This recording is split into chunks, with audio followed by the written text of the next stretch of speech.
Okay, I'm going to show you guys how to use these acrylic paints and how to set up to use the acrylic paints. So this set is Liquitex Basics, and it has lots of different colors, lots of different tones, the whole rainbow, plus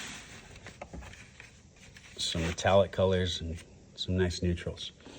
But for the purposes of getting started, I just want to show you guys quickly. This is some paint I already put on there. I'm gonna let you guys see a fresh one. So say you want to do something that you think is gonna like get a little rainbowish. You want to put just a little bit of paint on your palette. You don't need a lot, and you can do a lot with just a little. So there's some red, some orange. These are all different reds and oranges. And if you like to know the name, you can look on the side of it. Like here's a range of yellows. Cadmium yellow medium, primary yellow. A lot of painters like cadmium yellow. So it's a very interesting version of cadmium yellow. Let's see what this one looks like. Red, orange, yellow. I like that yellow better. Okay, but this is acrylic paint. So acrylic paint's gonna dry very fast, and it's gonna change the consistency. Usually you're not gonna need all the yellows like that. I just did that because I felt like it, I guess.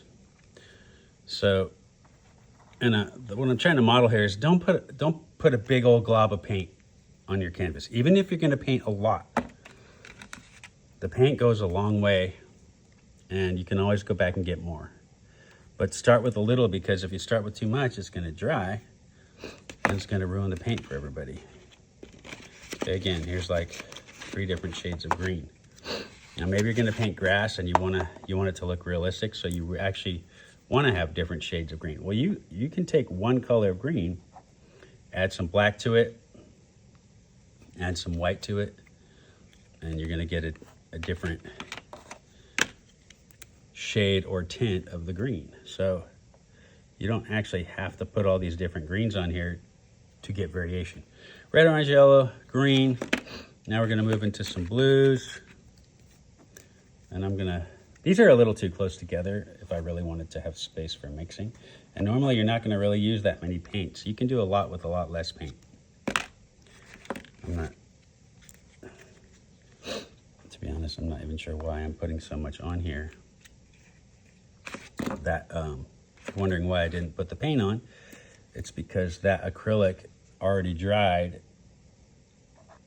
So what happens is, if this top section, if the cap's not put on correctly, the acrylic will dry and then you can't get in there. The rest of the paint's still good, but you have to puncture the paint that already dried, because it's like a plastic.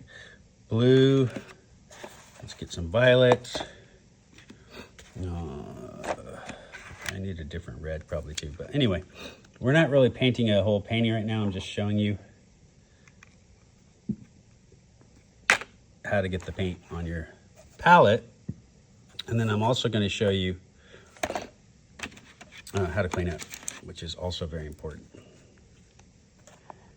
Okay, there's a more rich violet. And here's another violet. I don't know. I like messing with all the colors. Okay, and then I'm gonna put a little white and a little black. And I'm gonna show you why. A little white. Be careful with white. There's only a little bit of it, and people just love to use it and use too much of it. So just put a little bit of the white. And the same thing with the black. The white and the black paint tends to go very quickly. I'm gonna put the black further over here. Okay, now just generally speaking, this is too much paint for the paintings that we're gonna be doing. And you really don't need that much paint. I'm gonna go ahead and end this video, and then we'll continue on the next one.